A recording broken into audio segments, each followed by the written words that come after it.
porque si se tiene una longitud insuficiente, el avión no podría despegar ni aterrizar adecuadamente en condiciones de seguridad.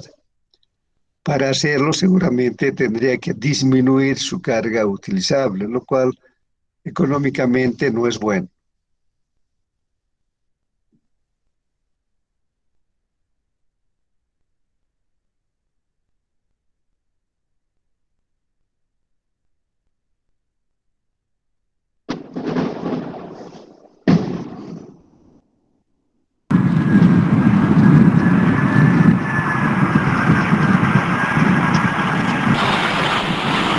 En operación de aterrizaje.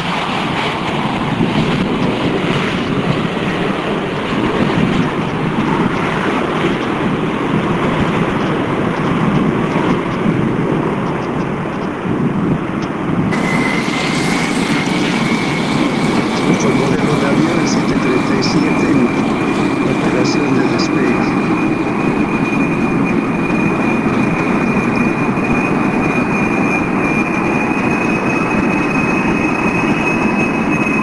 Si logran ver, se activan los alerones que están sobre las alas, tanto en el despegue como en el aterrizaje. Aquí vemos que se han activado los alerones.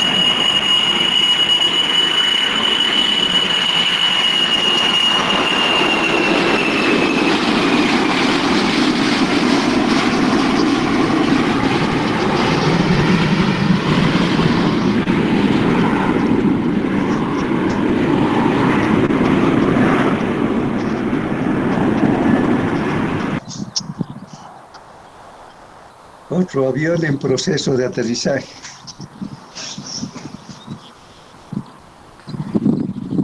Este también es un Boeing 747.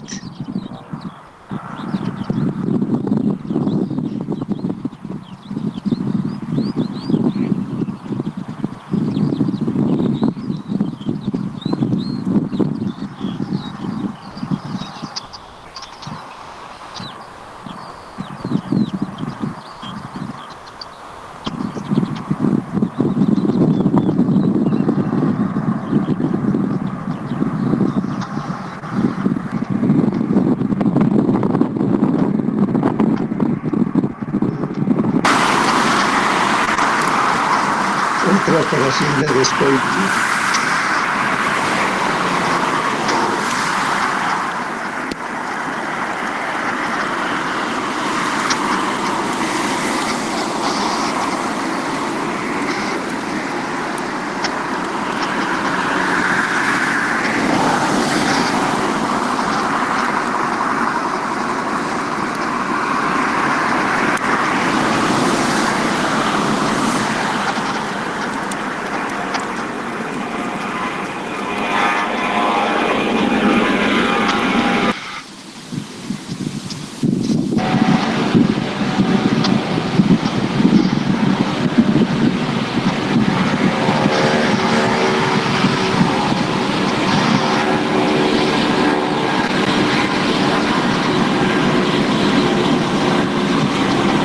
Operación de despegue.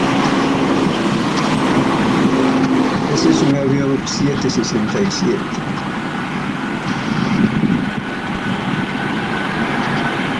Y este es un avión 777, uno de los más modernos.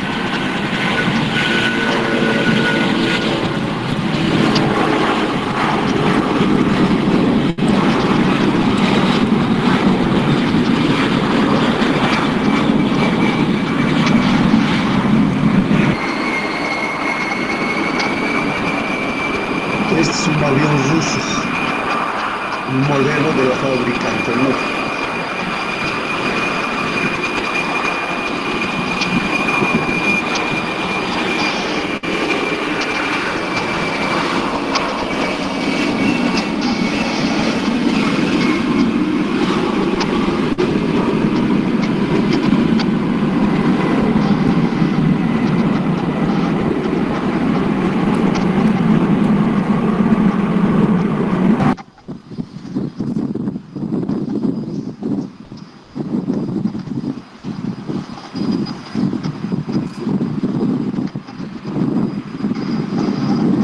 Este es un avión cuatrimotor.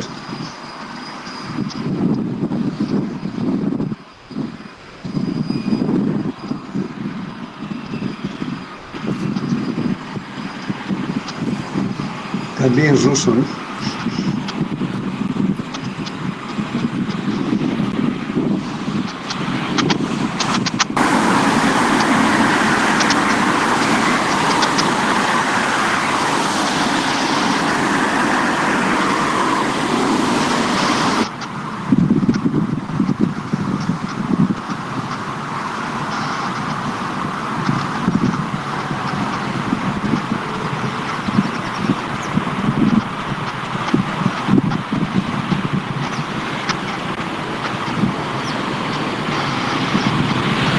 Es un avión Jumbo, el 747, ¿no? Y aquí un avión Turbohélice.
Como se han fijado, los aviones necesitan una longitud adecuada para poder despegar, porque hacen un carreteo sobre la pista a una velocidad de acuerdo al tipo de avión hasta tener la aceleración suficiente que le permita elevarse y desprenderse del pavimento. Entonces, este cálculo tiene que considerar principalmente las condiciones desfavorables que se pueden presentar.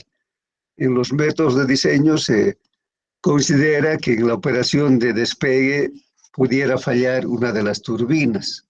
Entonces, en esa situación, la longitud de pista requerida es mucho mayor.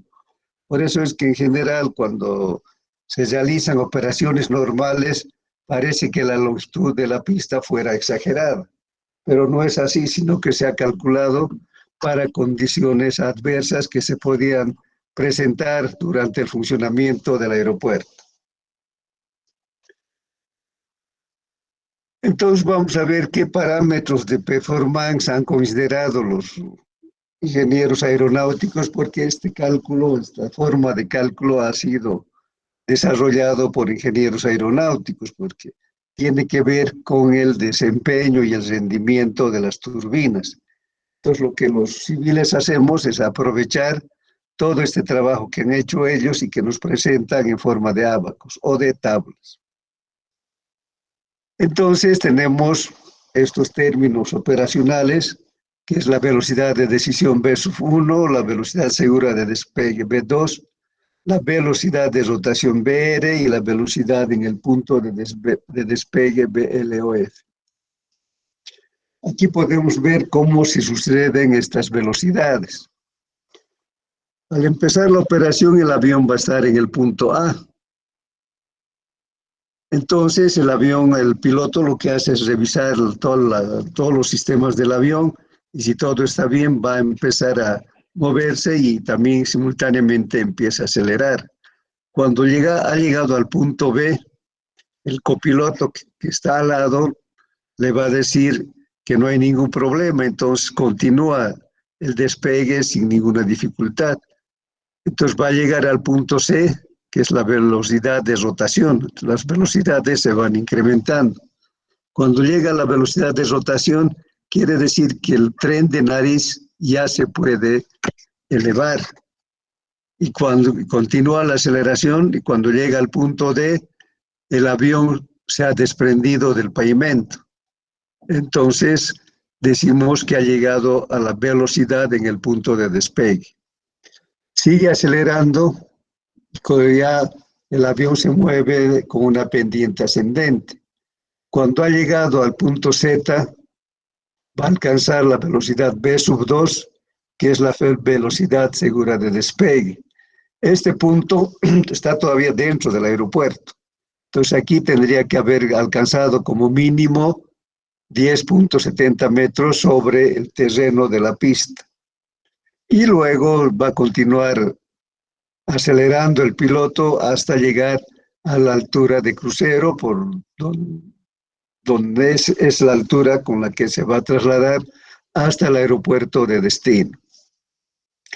¿Qué va a pasar si antes de llegar a B sucede una contingencia y, por ejemplo, la pérdida de una turbina? Entonces el piloto al llegar al punto B, o el copiloto le va a avisar al piloto que hay falla en uno de los sistemas, en una de las turbinas. Entonces inmediatamente se fijan la velocidad a la que están en ese momento. Estas son cosas instantáneas, ¿no? Si es que ven que en el punto B han alcanzado la velocidad de decisión, que es una velocidad que ellos calibran al iniciar la operación de despegue. Entonces, si han alcanzado esa velocidad, ellos saben que la longitud restante de pista no les sirve para abortar el despegue, por lo cual están obligados a continuar con la operación. Pero también la velocidad que han alcanzado les da un impulso que les permite terminar la operación de despegue. Entonces va a seguir acelerando, llegan al punto C, al punto D, ya el avión en el aire, van a llegar a B sub 2. Entonces en B sub 2 van a subir un poco más, luego van a hacer una operación de viraje para regresar al aeropuerto. Pero ¿qué pasa si es que no ocurre, si es que no se ha alcanzado la velocidad segura en el punto B, la velocidad segura del despegue?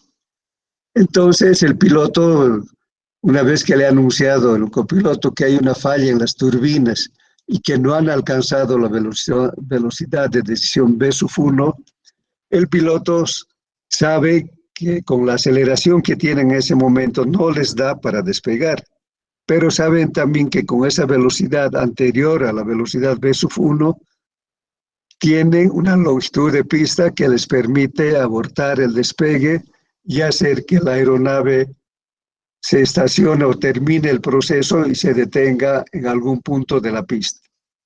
Entonces, esta velocidad de decisión B sub 1 es muy importante y es una velocidad variable que en cada vuelo el piloto establece. Va a establecer de acuerdo a la temperatura de ese momento y la carga con que está el avión. Entonces ellos, pero antes de iniciar la operación de despegue, definen cuál va a ser la velocidad de decisión. Y esa velocidad de decisión ha de ser la velocidad de control para casos de emergencia. Entonces, en recorridos normales vamos a tener un recorrido de despegue que se llama TOR, que está entre el punto A y el punto X, pero en realidad la longitud necesaria solamente sería de A hasta D, porque cuando las turbinas están funcionando normalmente, el avión aquí va a dejar ya el pavimento de la pista. Entonces, por seguridad, pero se tiene una longitud adicional que conforma el recorrido de despegue. Entonces, aquí el recorrido de despegue vamos a tener una distancia de sub 1, que es la distancia entre el punto A y el punto X, que ha de ser la pista pavimentada. Luego se tiene incluso un incremento de la longitud que se llama distancia de aceleración parada. Este incremento de longitud se da para los casos en que el avión aborta el despegue y tiene que tener una longitud suficiente para poder detenerse. Entonces, por eso se llama también distancia de aceleración parada. Estando acelerando, viene el desperfecto y empieza a aplicar los sistemas de frenado para poder detenerse. Entonces, a esta distancia vamos a llamar distancia de aceleración parada o ASD. Y finalmente tenemos la distancia total de despegue. Esta distancia total de despegue no es toda pavimentada, solamente tiene que ser una superficie nivelada a partir del punto Y, que resultaría ser la zona de seguridad del extremo de pista o zona libre de obstáculos. Pero es una parte importante en caso de que se presentara una contingencia. Entonces, la distancia de despegue es la longitud total de la pista para que el avión pueda concluir el despegue y alcanzar en el punto Z una altura de 10.7 metros. Si tienen preguntas. Entonces, este esquema es la base, digamos, en forma muy indicativa de las consideraciones que han hecho los ingenieros aeronáuticos para determinar el cálculo de pista. Inge, Sí, en la primera distancia de D1, recorrido de despegue, esto es en caso de que, bueno, encuentre una falla el copiloto, ¿verdad? Y la otra distancia es de emergencia cuando ya ha acelerado, ¿no? claro, o sea, en realidad siempre va a haber el recorrido de despegue, ¿no? Por seguridad, ¿no? Entonces, esa longitud sería el pavimento que se va a utilizar normalmente. Y luego tiene un añadido que es el XY, o sea, la distancia de 2. Entonces, ahí ya se incrementa esta distancia de aceleración parada, que podría ser un pavimento de menor espesor que el resto de la pista, porque se entiende que a este sector el avión ha de llegar muy esporádicamente. Pero ¿qué pasa como las pistas son bidireccionales, se operan de ambos lados? Entonces, en general, si la pista es bidireccional, hasta el punto Y, hasta la distancia D2, ha de ser pavimentada con las mismas características para permitir que la pista sea operada en ambos sentidos. Pero la distancia YZ ya no es pavimentada, es una superficie adicional nivelada para casos en que el avión, además de tener esta distancia de aceleración parada que incrementa XY, todavía le falta una longitud para que se detenga el avión, entonces tiene una parte de tierra que es nivelada entre Y y Z. Lógicamente, cuando llegue a la superficie de tierra, incluso por la rugosidad que tiene el terreno, va a ayudarle a aplicar los sistemas de frenado. Entonces, repitiendo, aquí en B1 en el punto B, el piloto va a hacer una revisión de cómo andan las turbinas. Si están bien, prosigue la operación de despegue. Cuando llega al punto C, la velocidad que ha alcanzado el avión se denomina velocidad de rotación. Y ahí va a empezar a elevarse el tren de nariz. Y cuando llega al punto D, va a llegar a una velocidad en el punto de despegue, que es VLOF, es velocidad en el punto de despegue.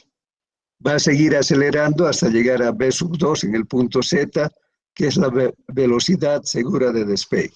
Pues ahí terminaría en el interior del aeropuerto las longitudes que se utilizan en las operaciones de despegue. Las de aterrizaje, las longitudes de aterrizaje normalmente es menor. Podemos decir que siempre es menor que la longitud de despegue, porque el avión está llegando desde el aire hacia la pista. Entonces, la operación de aterrizaje solo tiene la dificultad de los sistemas de frenado. En cambio, en el despegue, el avión tiene que desprenderse del suelo y elevarse a las alturas, lo cual requiere un mayor esfuerzo de las turbinas. Si tienen preguntas. Inge, buenas tardes. Sí, ¿De dónde buenas sale tardes. el 10,7 metros? Está sobre el punto Z. O sea, cuando ha llegado al punto Z y ha alcanzado la velocidad de segura de despegue, como mínimo el avión tiene que estar a una altura de 10.70 metros.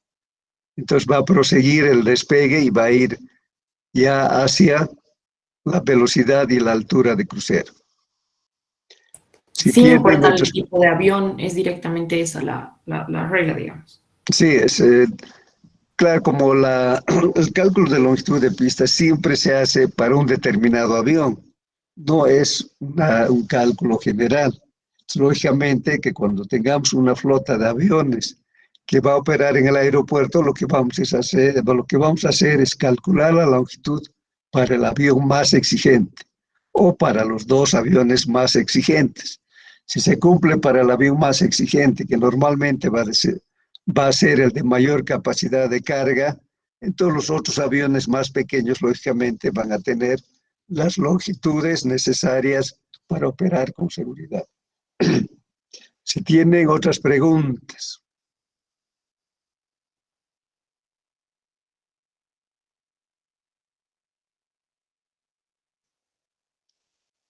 Entonces, la longitud que se va a calcular con cualquiera de los procedimientos ha de ser la longitud de despegue, ha de ser la longitud requerida cuando la distancia de despegue con un motor inactivo y la distancia de aceleración parada sean iguales. O sea, que se calibra, digamos, la longitud de acuerdo al rendimiento de las turbinas para que la longitud de despegue sea igual a la longitud de aceleración parada. Eso quiere decir que nuestro pavimento va a tener una longitud desde A hasta Y. Y también la otra razón para que toda esta longitud sea pavimentada con el mismo espesor y la misma calidad de hormigón, ya sea rígido o flexible, es porque además la pista va a ser bidireccional. O puede ser también tener la longitud de pista con los aviones, con las turbinas operando normalmente, a la cual se le incrementa un 15%. Entonces la distancia de despegue, incluyendo el tema de seguridad, sería el 115% de la longitud requerida por el avión para el despegue, cuando todas sus turbinas están funcionando normalmente. Entonces aquí podemos ver gráficamente, vemos que este avión ha llegado a la velocidad de rotación y vemos que el tren de nariz se está levantando. Sigue acelerando el piloto y vamos a llegar al punto de la velocidad en el punto de despegue. Es el momento que las ruedas traseras del avión también se han desprendido del pavimento. Primero el tren de nariz y luego el tren trasero del avión. Y luego, cuando ya se ha desprendido totalmente del pavimento, hemos dicho que al final de la pista tiene que alcanzar una altura de 10.30 metros. Hemos dicho que la velocidad en ese momento es la velocidad segura de despegue.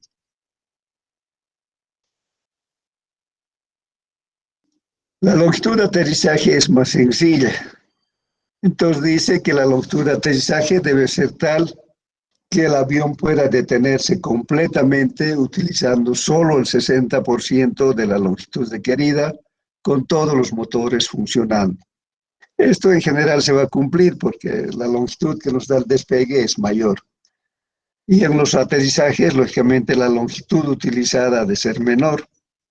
Entonces, pero por razones de seguridad, si queremos verificar el aterrizaje, entonces tiene que ser solo el 60% para los aviones con todos los sistemas funcionando normalmente.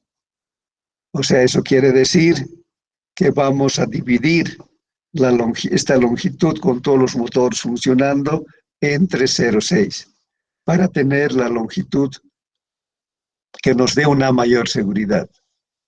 Entonces vemos aquí en el aterrizaje, el avión ya ha tocado el pavimento. Aquí en esta vemos que está un poco con viento, pero está infilándose hacia el eje de pista. Aquí vemos el avión que está llegando. Aquí vemos los sistemas de señalización. Estas primeras luminarias que vemos, que están sobre un entramado de un metal especial, es el sistema de aterrizaje por instrumentos que hemos denominado ILS. Entonces, este avión está utilizando ese sistema para poder aterrizar. Si tienen preguntas.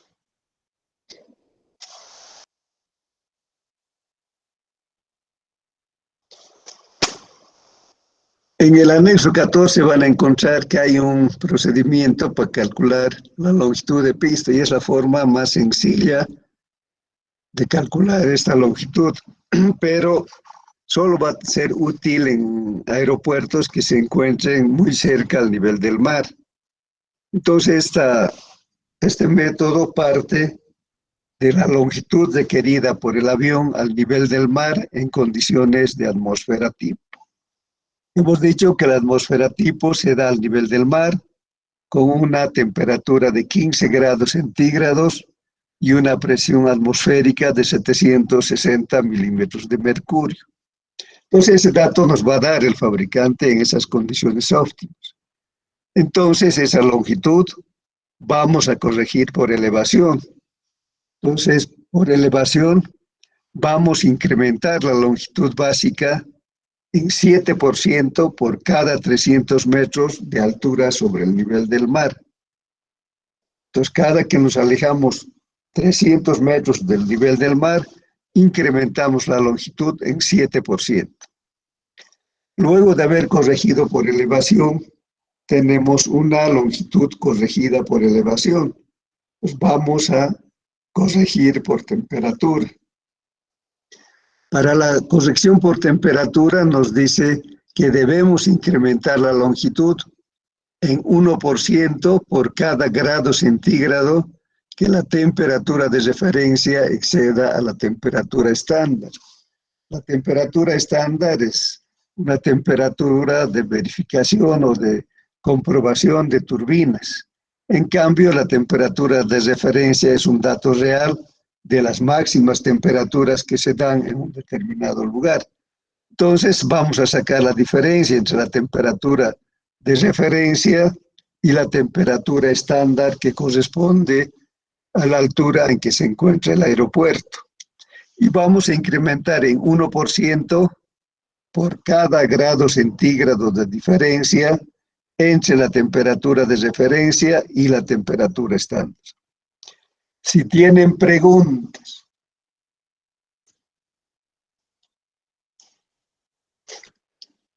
Finalmente, a esa longitud corregida por elevación y temperatura, vamos a corregir por pendiente. Entonces dice que se debe incrementar en 10% la longitud calculada por cada 1% de pendiente de pista. Entonces, al menos vamos a incrementar en 10%.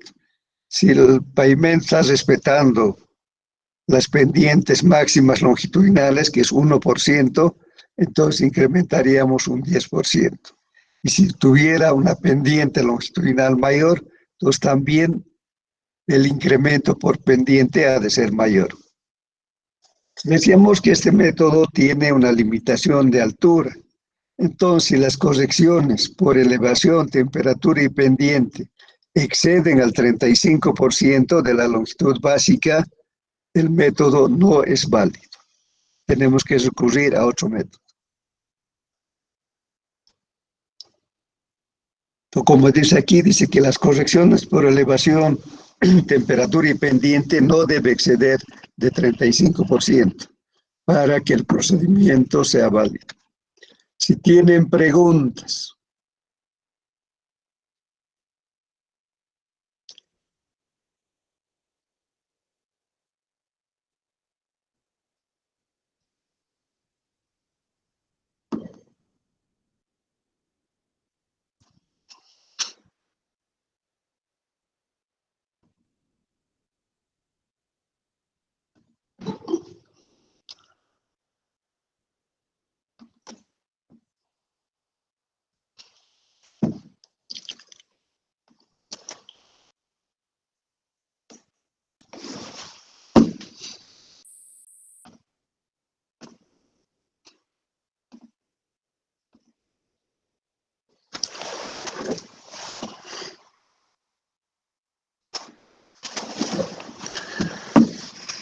Por ejemplo, como ejemplo,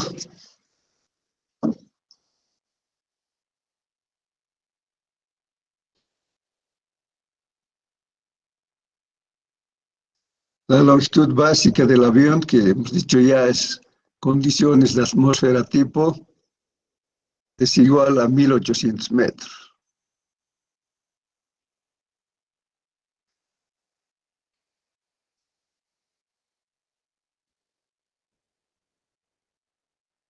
La altura sobre el nivel del mar del aeropuerto, digamos, Yacuy o Santa Cruz, 650 metros.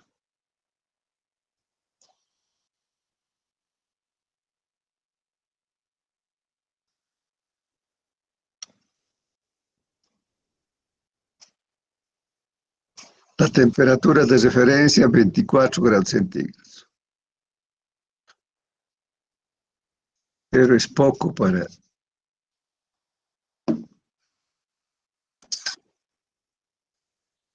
las condiciones del Chaco. Vamos a poner 29.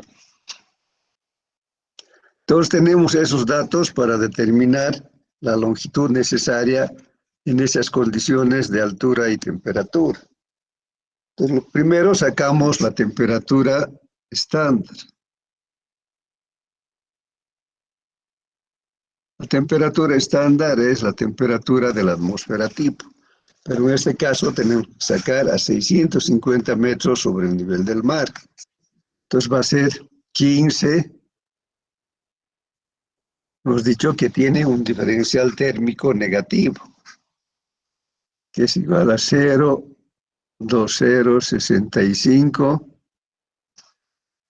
grados centígrados por metro.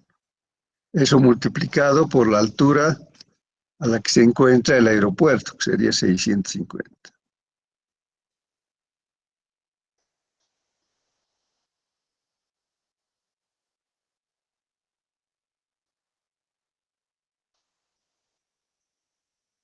¿Cuánto da eso?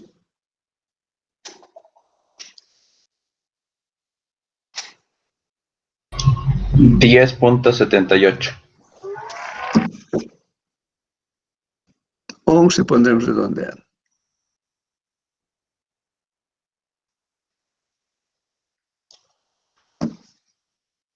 Para la corrección necesitamos la diferencia de temperaturas.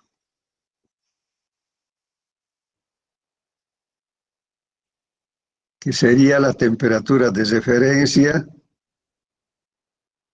menos la temperatura de la atmósfera tipo, que sería 18 grados centígrados. Quiere decir que la temperatura de referencia es 18 grados centígrados mayor a la temperatura estándar que corresponde a ese sitio. Entonces ponemos corrección por elevación sobre el nivel del mar.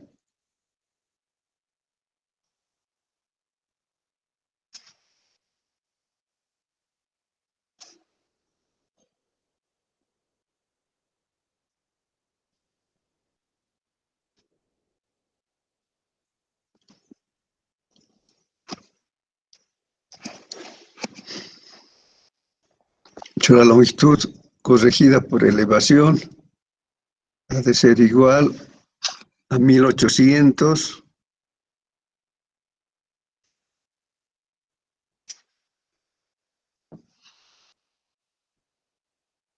más 1800, hemos dicho en 7% por cada 300 metros.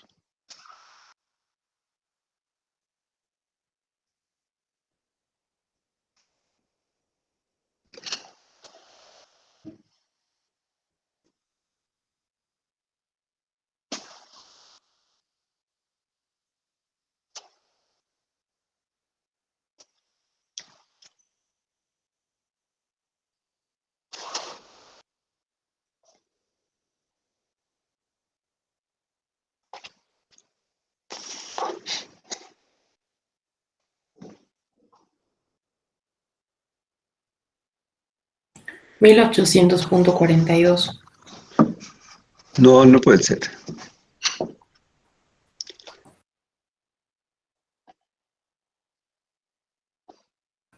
Sí, se sale 1842. ¿Está bien aplicado el criterio? Inge, ¿no debería ser 1800 más 1800 por 0.07 por 650 dividido entre 300? Si tienes razón. porque no estamos considerando la altura.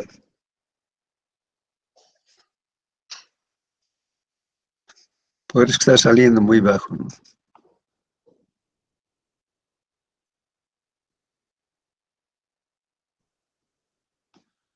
Así sale 2073, Inge.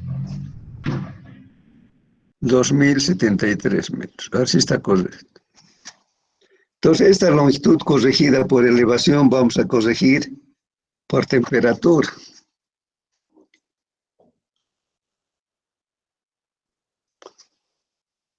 Entonces, sería corrección por elevación y temperatura.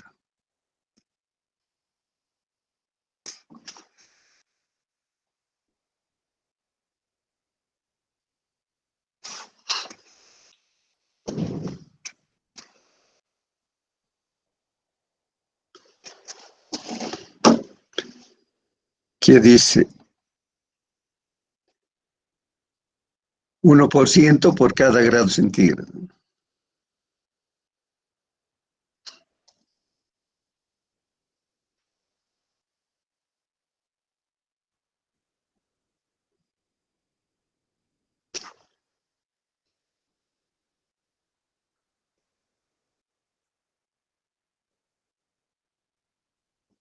La diferencia de temperaturas hemos dicho 18.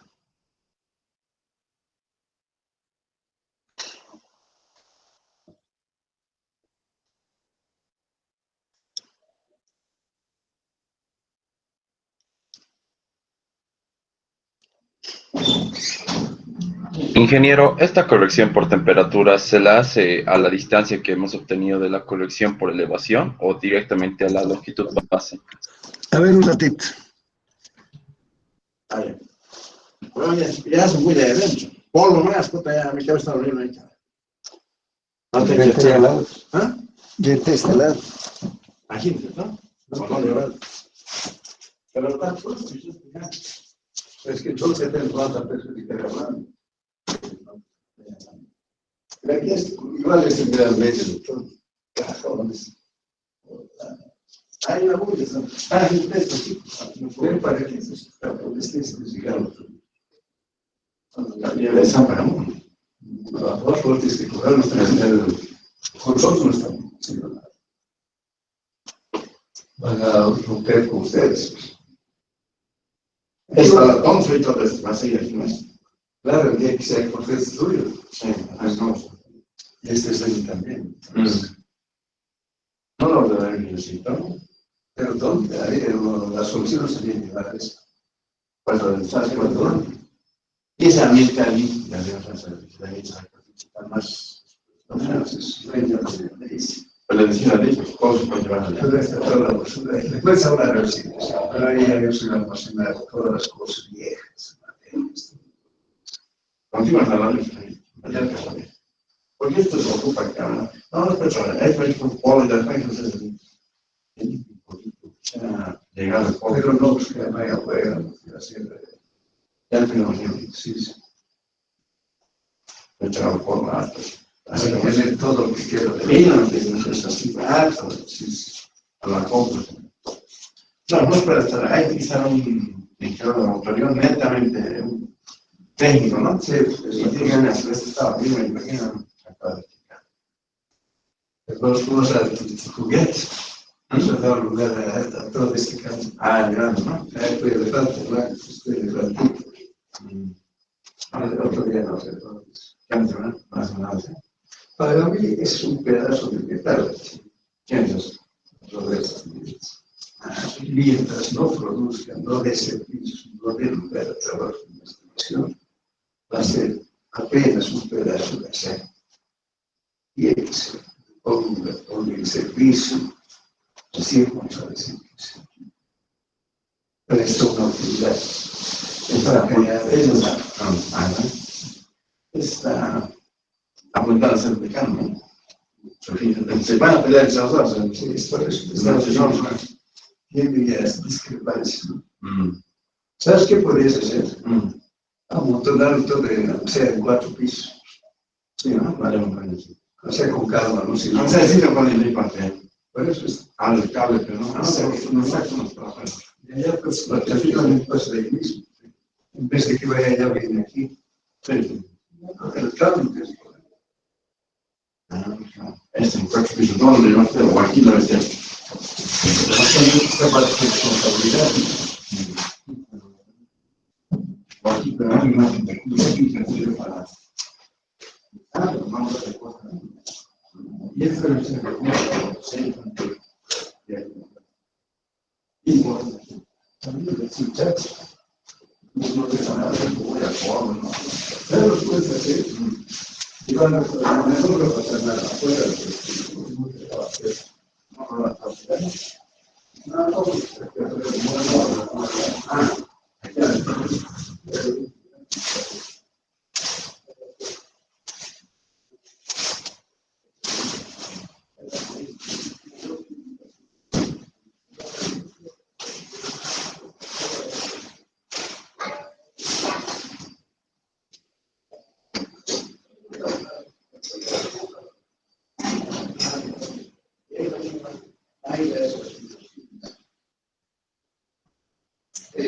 esa abogada con una patología. No es hacer una patología. Y aquí lo vamos a decir exactamente. Claro, si tú ahí no lo pones, es suficiente. ¿Qué tienes aquí? Nada, pero. Entonces ahí puedes poner tal vez algo que sea urgente, sea eso. Como te digo, vamos a poner por ahí. Hacer la puesta tranquilo. Sí. Vamos a que no te.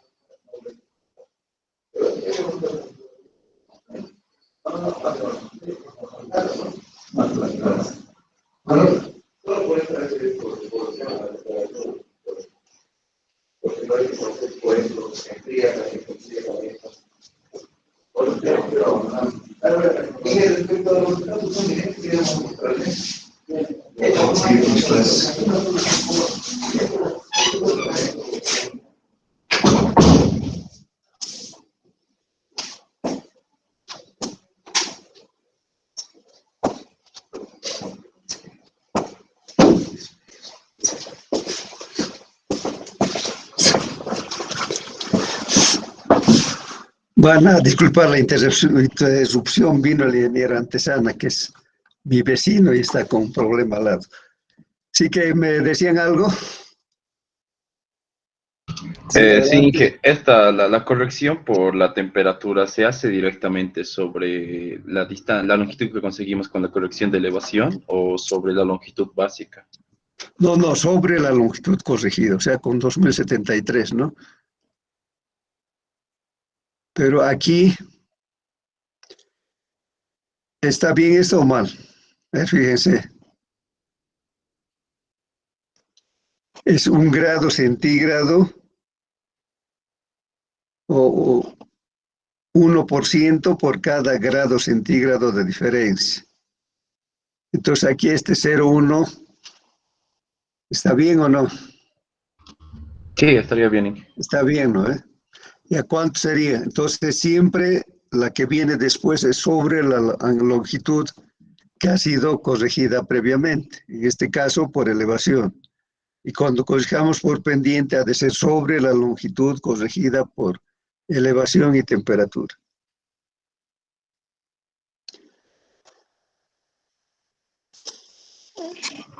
Saldría 2546.14. Entonces, ¿dónde vamos a trabajar? ¿No? 2546. Y aquí nos falta la pendiente. Es la pendiente longitudinal, ¿no? Nos dicen que es 0,8%. El máximo ya saben que es 1. Entonces, ¿qué nos dice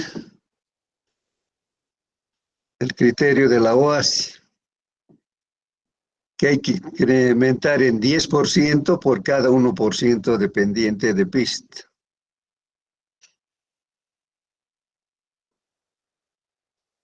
Entonces, finalmente, la longitud corregida por elevación, temperatura y pendiente ha de ser igual a 2546 multiplicado por 0,8% por, está mal, es más.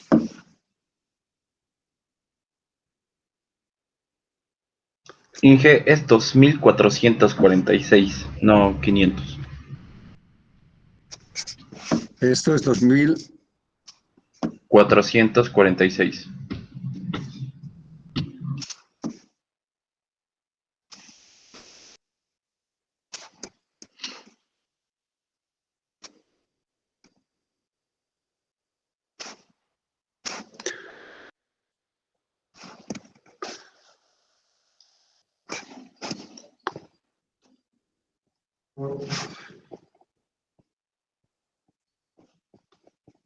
Entonces, incrementamos en 10% por cada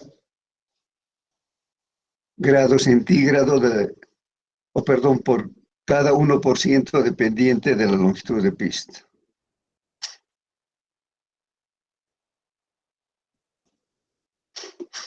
¿Está bien o está mal?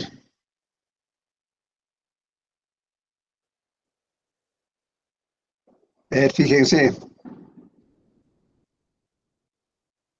está mal, ¿verdad? En este caso es directo, ¿no?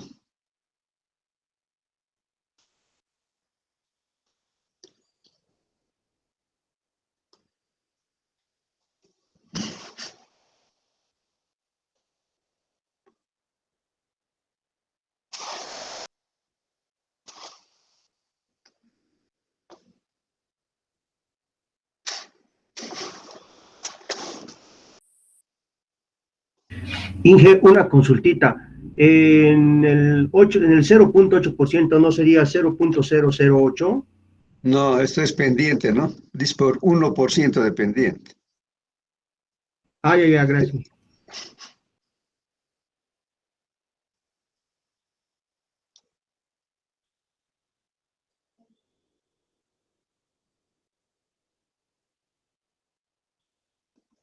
Inge, creo que está mal. ¿Por Creo qué? que sería los 2446 más 2446 por 0,8 por 0,1. Porque si multiplicamos por 1,1, en el anterior 2446 no hay el 0,8 dependiente. Pero aquí dice que la longitud corregida hay que incrementar en 10% por cada 1% dependiente. Lo que si hacemos lo que vos dices sería,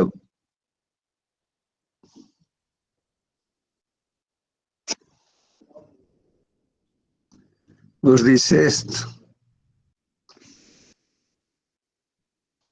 y esto poner 0,1.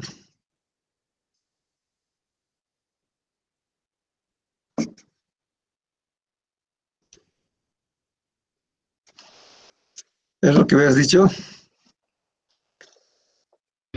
Sí, A ver cuánto saldría.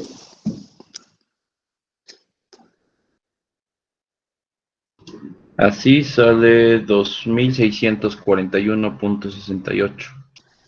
600. 2.642. Sí.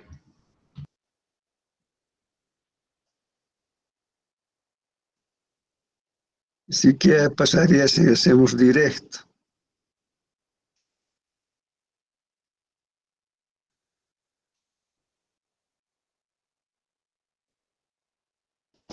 ¿Y cuánto sale con eso? 2152,48.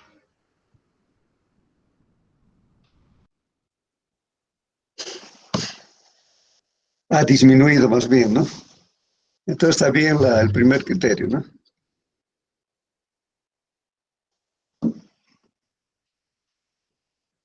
Ahora lo que tenemos que hacer es verificar ¿Qué porcentaje estamos incrementando?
Podemos sacar directo el porcentaje, ¿no?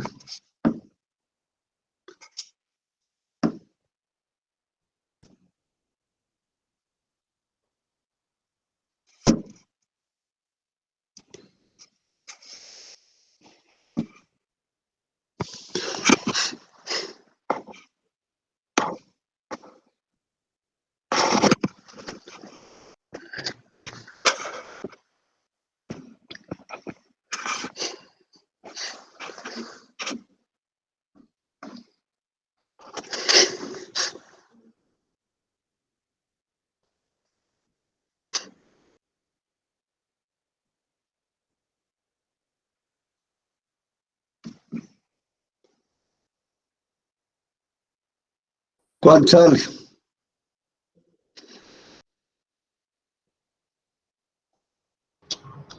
Sale de más en que 46.67%. 47%. Entonces, este método no es aplicable para estas condiciones, ¿no?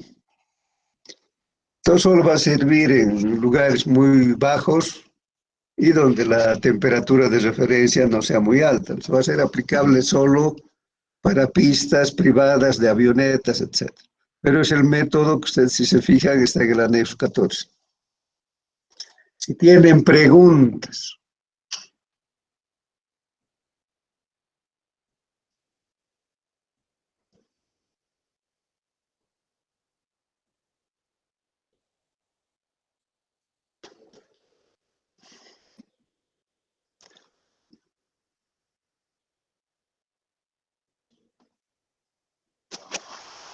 Entonces vamos a ver el método utilizando las tablas de la FAA. Este es un documento que es público, que es la circular consultiva 150-5325-4A. Se puede ver en el internet. Entonces esto es en base a tablas, pero también tiene una parte que es con ábacos, pero es más fácil trabajar con tablas. Y la otra cosa que hay que considerar, este método es solo válido para aviones que han sido fabricados hasta el 2005. Entonces, ¿qué factores considera este método? Primero tenemos que definir un avión, porque el cálculo se hace específicamente para un determinado avión. Entonces vamos a definir la aeronave de acuerdo a la flota de aviones que se ha establecido en el plan maestro. Entonces, teniendo la aeronave, podemos ver los ángulos de flaps. El ángulo de flap es el alerón que se encuentra encima de las alas, que una vez que está despegando, está aterrizando, se activan y salen de las alas con un determinado ángulo. Cada avión tiene la oferta de 1, 2 o 3 ángulos de flap. Entonces, de ahí se elige el que sea más conveniente de acuerdo a las circunstancias en que se realiza la operación. También vamos a sacar el peso de operación para esa aeronave. Entonces, del avión de diseño vamos a tener 3 datos. El avión que hemos definido, el ángulo de flap y el peso de operación. Después tenemos datos del emplazamiento, del lugar donde se encuentra el aeropuerto. necesitamos la altura sobre el nivel del mar y la temperatura de referencia. No se olviden que la temperatura de referencia es el promedio de las temperaturas máximas diarias del mes más caluroso del año. Ese es el dato que corresponde al sitio. Luego, las condiciones de la pista. Nosotros sabemos por el diseño que se ha hecho la pendiente que va a tener la pista, que de acuerdo a norma no puede ser más de 1%. Luego consideramos el estado de la pista. Esto tiene que ver con que si la pista está seca o está en estado húmedo. Lógicamente, el cálculo vamos a hacer para las condiciones más desfavorables, que en este caso sería pista húmeda. Entonces, ya de hecho, los criterios de cálculo de la FAA se han establecido con esa condición. Entonces, se ha hecho el cálculo o el análisis para una pista mojada. También la velocidad del viento. Como en general las pistas son bidireccionales, un viento de frente más bien favorece a las operaciones de despegue o de aterrizaje, pero eventualmente podría darse un viento de cola. Entonces, este método considera un viento de cola de 5 kilómetros por hora. O sea, eso no vamos a hacer ninguna corrección porque también en el análisis que se ha realizado por los ingenieros aeronáuticos para la elaboración de las tablas se ha considerado pista mojada y velocidad de viento de cola de 5 nudos, o sea, 5 kilómetros por hora. Si tienen preguntas.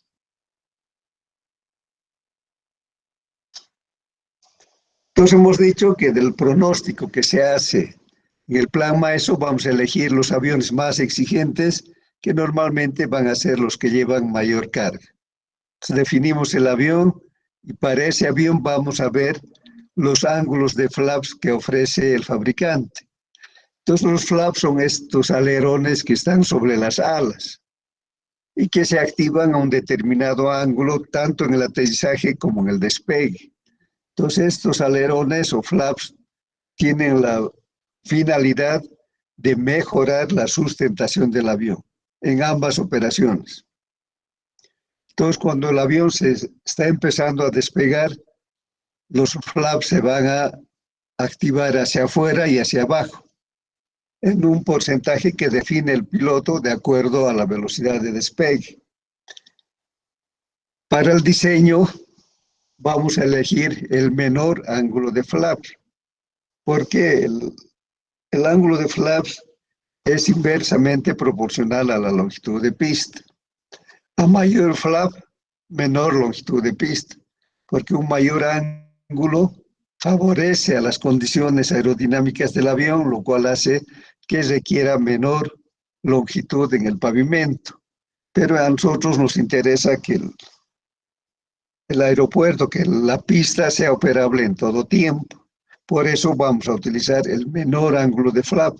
Eso nos va a dar una mayor longitud de pista. Esa mayor longitud de pista permite que la misma sea operable en toda condición. Si tienen preguntas.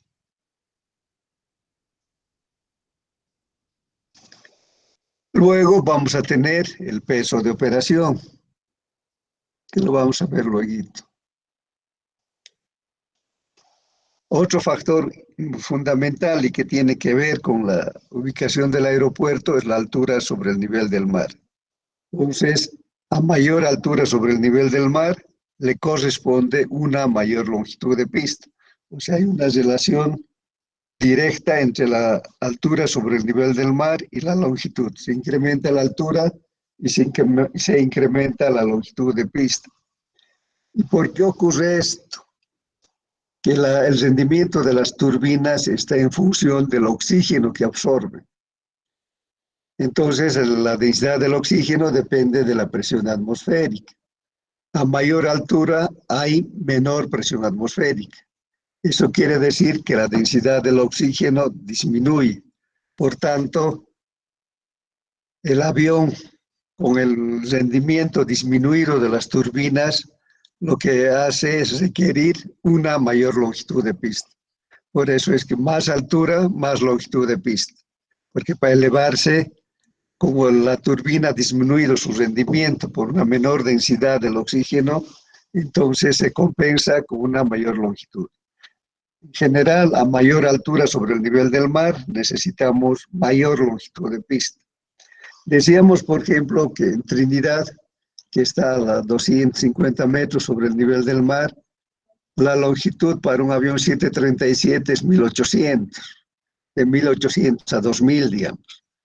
Pero para ese mismo avión en el alto, que está a 4200 metros sobre el nivel del mar, se necesita una pista de 4 kilómetros. Entonces ahí se ve claramente la diferencia en la longitud de pista por la diferencia que existe en la altura sobre el nivel del mar. Para la temperatura de referencia, lo mismo. O sea, la temperatura también afecta a la densidad del oxígeno. O sea, mayor temperatura hay menor presión atmosférica. Por lo tanto, menor densidad del oxígeno. Entonces, como el rendimiento de las turbinas disminuye con la temperatura, también se va a compensar con una mayor longitud de pista. Decimos que a mayor temperatura requerimos mayor longitud de pista. Sobre el estado de la pista dijimos que en el método de las tablas de la FAA ya se ha considerado la situación más desfavorable, que es el de una pista con superficie mojada. La diferencia de nivel del eje de pista. Entonces, por la dificultad que ofrece la pendiente en la velocidad del avión, debemos incrementar en 10 pies o 10 metros por cada pie o por cada metro de diferencia de nivel del eje de pista. La diferencia de nivel del eje de pista no es nada más que la diferencia entre la cota máxima y la cota mínima que tenemos en el eje de la pista. Estos puntos pueden darse en cualquier lugar del eje de pista, al principio, al final, al medio, lo que sea. La única condición es que tomamos la mayor cota y la menor, y la diferencia de esos dos valores nos da la diferencia de nivel del eje de pista, y de acuerdo a eso vamos a incrementar en 10 pies si la longitud está en pies, o en 10 metros si la longitud está en metros, por cada pie o cada metro de diferencia de nivel del eje de pista. Si tienen preguntas. La velocidad del viento, decíamos que ya en la elaboración de las tablas se ha considerado un viento de cola de 5 nudos, o sea, 5 kilómetros por hora. El viento de frente más bien es favorable a las condiciones de sustentación. Entonces, el viento más bien va a ayudar al frenado del avión en el procedimiento de aterrizaje. Y también va a favorecer a las condiciones de sustentación en la operación de despegue. Pero se está viendo situación más desfavorable, que sería un viento de cola de 5 nudos. Como la pista es bidireccional en general no se va a dar esta situación, porque el momento que haya el viento de cola, el avión va a aterrizar por el otro umbral. Si tienen preguntas. Entonces, vamos a sacar el peso de operación del avión.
Entonces, el peso de operación está formado por el peso básico de operación.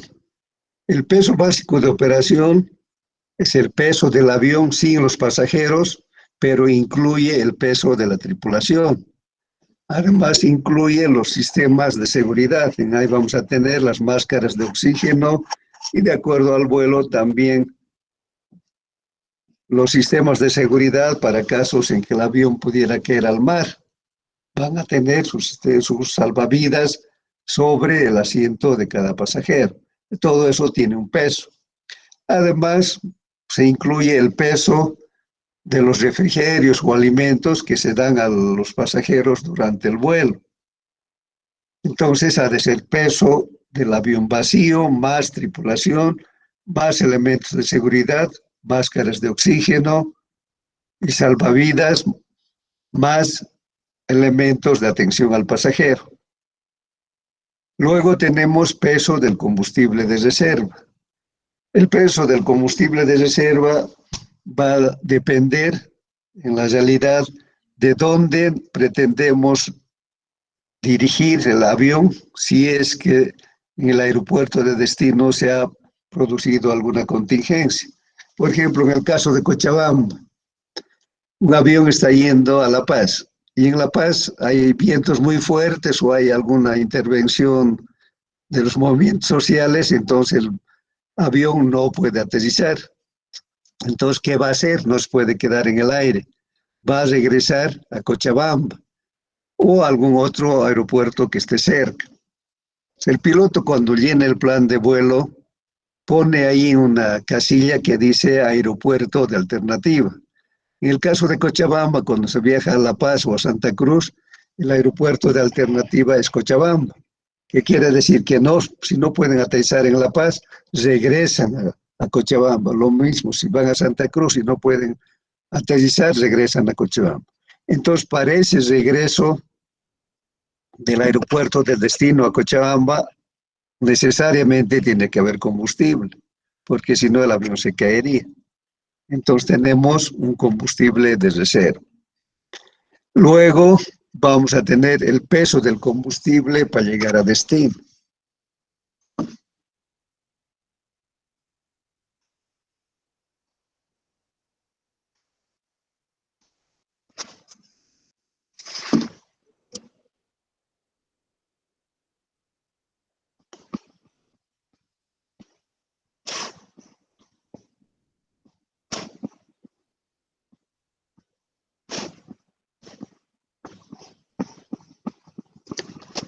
Esto ha de ser igual a la distancia donde se encuentra el aeropuerto de destino.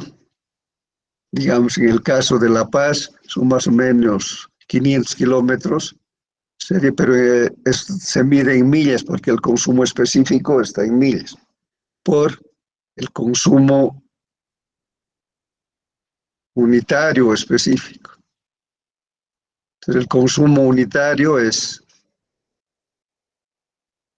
en libras por milla. ¿Cuántas libras de combustible consume por cada milla volada? Y eso se multiplica por la distancia a la cual se encuentra el aeropuerto de destino. Entonces, cuando hagamos un ejemplo ya vamos a ver, porque estos datos nos da el fabricante. Entonces, cuando elegimos el avión también estamos eligiendo estos datos.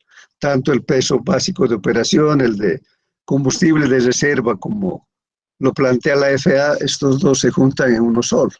Entonces, en las tablas de la FAA aparece como peso básico de operación más combustible de reserva.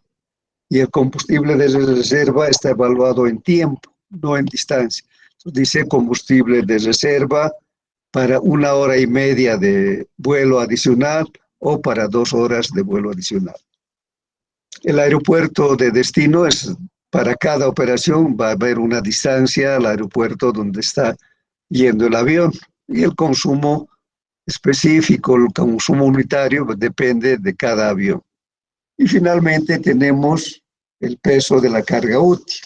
Aquí viene el peso de los pasajeros, el equipaje, el correo, etc. Entonces el peso de operación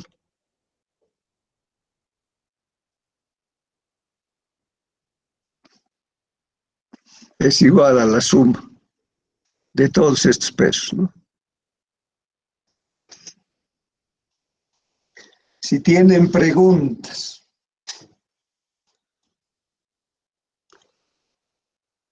Nada.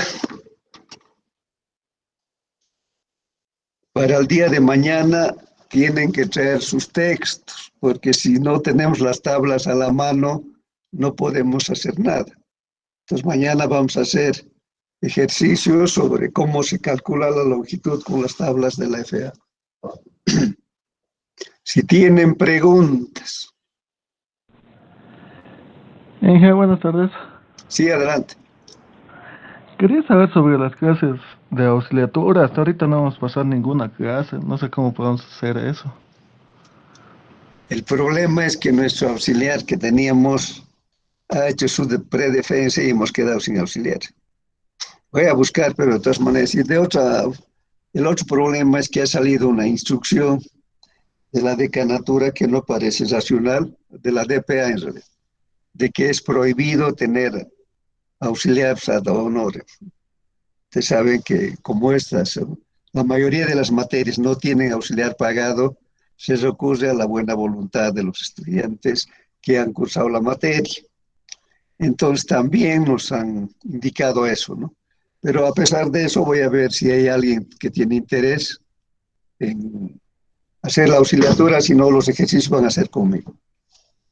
Entonces, para empezar, de mañana vamos a hacer ejercicios. Entonces traigan su texto. Entonces vamos a ir haciendo juntos. Un tema que quedó pendiente y que tiene que estar claro es que está definida la fecha de examen presencial. Les he anotado en el mesón del clase, ya saben, las recomendados las restricciones que se tiene por bioseguridad y de protección de la pandemia. Ya saben, tienen que tener sus certificados de aplicación de las vacunas, tienen que estar con barbijo, tienen que tener su frasquito de alcohol. Otra cosa importante, no traigan mochila ni celular, porque igual se van a hacer dejar afuera y por ahí se pierde. Lo único que tienen que traer es 2 hojas de papel, un lapicero o 2 lapiceros, su máquina de calcular normal, el anexo 14, la enmienda al anexo 14 y el texto guía. No necesitan nada más. Ustedes van a tener acceso abierto a sus documentos. Entonces, si lo han leído, van a saber exactamente dónde encontrar cada cosa. Entonces, está claro, solo pueden traer esas cosas. Sí, adelante. ¿Cuánto tiempo sería el examen? Lo malo es que nos han dado tiempos limitados, 1 hora y media. Pero vamos a procurarlo. Lo importante es que ustedes estén presentes a la hora. ¿Qué hora está indicado? 12:30 está, ¿no? Si ustedes están 12:30, podemos ganar 15 minutos, porque nos dan 1 hora y media de uso del aula. Ya saben, es la aula 691E, que ya el personal de apoyo se ha encargado ya de poner las distancias, etcétera, etcétera, ¿no? O sea, son aulas que han sido preparadas para este examen. Inge, buenas tardes. Sí, adelante. Yo solo tengo la primera dosis, ya que, bueno, di positivo al COVID, aún estando vacunado. La segunda dosis tuviera que dar recién el mes de noviembre. ¿Qué vacuna te han puesto? Sputnik. Pero no tienes, ya tienes, pero tu certificado de que ya no estás con COVID. Sí, pero la primera dosis nada más, Inge. Claro, pero lo importante es que si no tienes la segunda dosis, tengas la certificación de que te has curado del COVID. Inge, bueno, tocando el tema de la vacuna de Sputnik, a mí me tocaría recién en 2 semanas mi segunda dosis, pero el examen es el lunes, entonces solo tendría yo el certificado de la primera dosis. No está bien los que han hecho con Sputnik, no les podemos pedir lo que no se ha dado todavía, ¿no? Pero sería bueno que se hagan una prueba rápida. por el bien de ustedes y de los compañeros y de mí también. Entonces aquí tiene que haber una corresponsabilidad sobre todos nosotros, ¿no? Inge, buenas tardes. Sí, Bueno, adelante. sí creo que ese es el problema, ¿no? Que al final la vacuna no nos asegura que no tenemos COVID. Entonces, por más de que tengamos las dos vacunas, a veces hay alguien asintomático inclusive que no se sabe. Exacto, Inge. Sí, pero eso, digamos, la vida es un riesgo, ¿no? Siempre, con el COVID o sin el COVID. Estaba leyendo un artículo que han publicado en Estados Unidos. Contrariamente a los que se creía, los asintomáticos dicen que no contagian. Hay el asesor del gobierno de los Estados Unidos, no sé qué nombre tiene ese médico, y han estudiado y han llegado a esa conclusión, ¿no? Que no hay que temer a los asintomáticos. Hemos estado manejando hasta ahora que ellos eran el peor riesgo, ¿no? Entonces ya saben, depende de ustedes, porque si ustedes se hacen una prueba antes de venir, porque las pruebas son gratuitas, ¿no? Si se hacen 2, 3 días antes y por ahí estuvieran con COVID, lo único que hacen es presentar ese certificado y no asisten, ¿no? Ya es de la responsabilidad personal de cada uno, ¿no? Y que hasta que se controle, digamos, y entremos para dar el examen, yo creo que tendríamos casi como 45 minutos para dar el examen, digamos así. Claro, por eso, o sea, tenemos 15 minutos para ordenar, ¿no?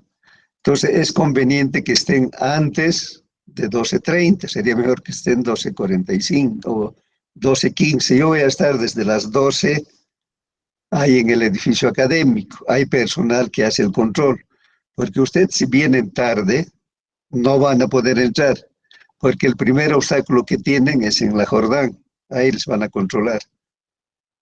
Entonces si ustedes vienen todos a la vez, van a demorar más, ¿no? Entonces yo voy a preguntar si también esos días se va a utilizar la puerta de la Avenida Sucre, donde están los futbolines, que para nosotros sería mejor. Entonces voy a hacer esa consulta y les aviso por dónde ha de ser el ingreso más conveniente. Otras preguntas. ¿Todo está claro? Inge, disculpe, una consulta. Adelante. Yo fui el otro día a la universidad y no me dejaron entrar porque mi número de carnet terminaba en par. ¿Cómo podemos hacer si no nos dejan entrar? No, ahora es que ya se está programando, ¿no? Les van a dejar entrar. Entonces lo que yo voy a pedir es que el ingreso sea por la Sucre, por los futbolines, que tenemos un control directo como facultad, porque el de la Jordán es muy complicado porque tiene control universitario. Entonces yo voy a dar las horas que estamos programando en las 3 materias, pero les aviso hasta el miércoles. Mañana mismo voy a hacer esa gestión. Otras preguntas.